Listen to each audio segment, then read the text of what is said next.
The only the advice I'd give about the PowerPoint presentation for them that haven't gone for the interview yet is you do only get 10 minutes because we have to interview 4 people throughout the course of the day, so it is strict on time.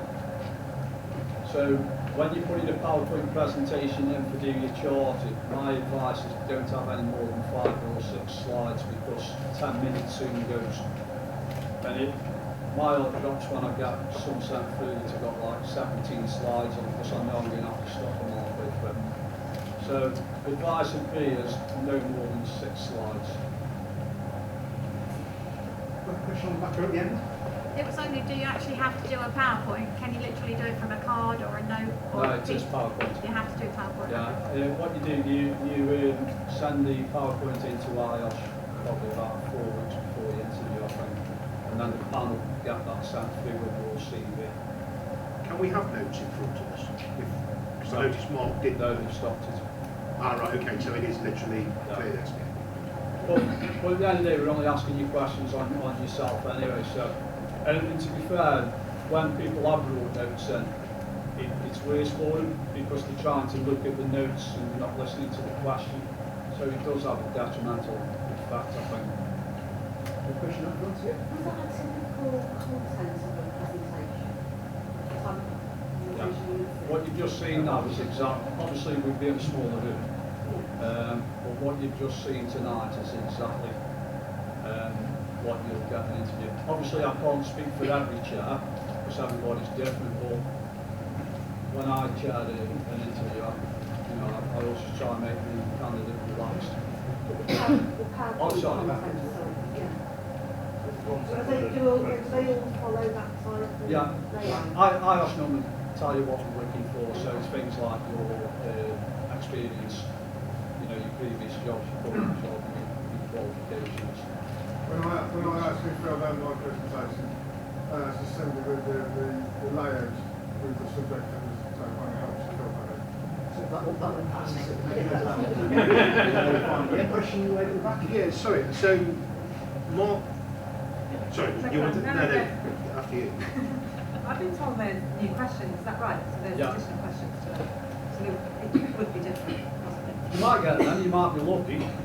What happened is, I don't know how, but for some reason the last lot of questions that were always the same for every interview got out, so people were basically knowing what the questions were before they went for the interviews. Again, the problem with that is if you were revising what the questions are and then one of the panel thinks that you've not answered it strongly enough and throws a supplementary question, then it throws you off guard and then you might start panicking. So again, it has a knock-on effect. What IOSH have done, instead of having set questions, they're doing like 4 sets of questions, so this will be one of them.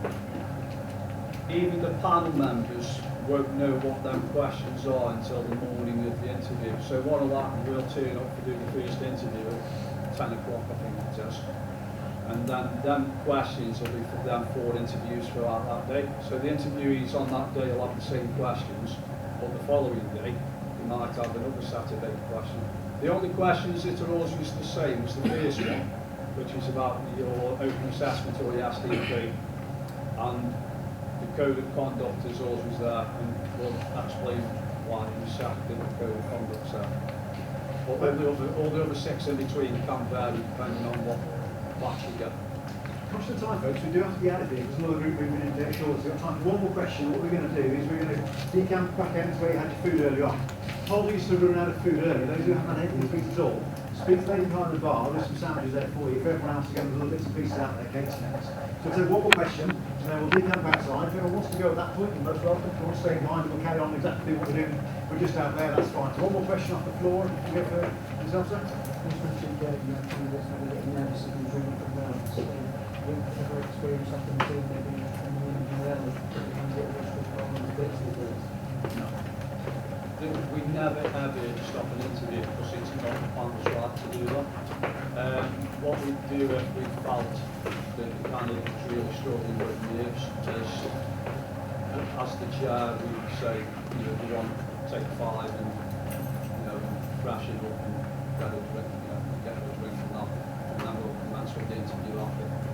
obviously again because of time constraints we'd only be able to do a few minutes, but we never ever stop an interview because it's not down to us to say whether that candidate's failed or not, so we do. Can I just add one thing, Yeah, John? absolutely, yeah. Because I do appreciate we can't go. That interview we just done was a fail. Now, I've already said the risk assessment wasn't a fail. Does anybody know why that was a fail?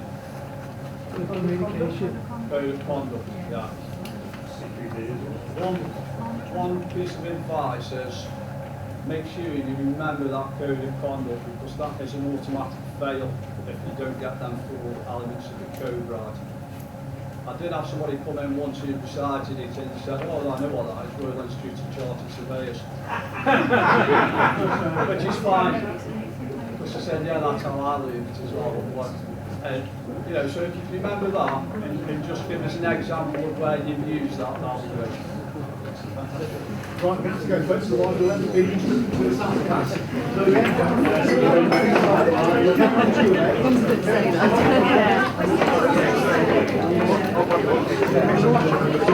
again,